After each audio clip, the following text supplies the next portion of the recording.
आलुको बोट मरेछ त कुखुराले फसेर हेर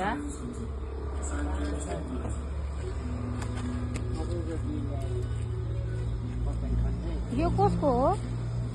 हाम्रो सिमी पाकेछ त लैजाउनु मकै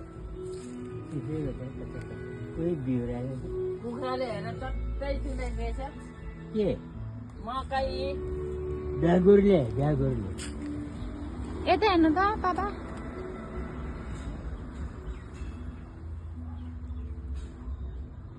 सम्झनालाई के भन्नु छ छैन हिजै भने मोबाइलमा पैसा हाल्दै ल भनेको ल भनेको छ ए ल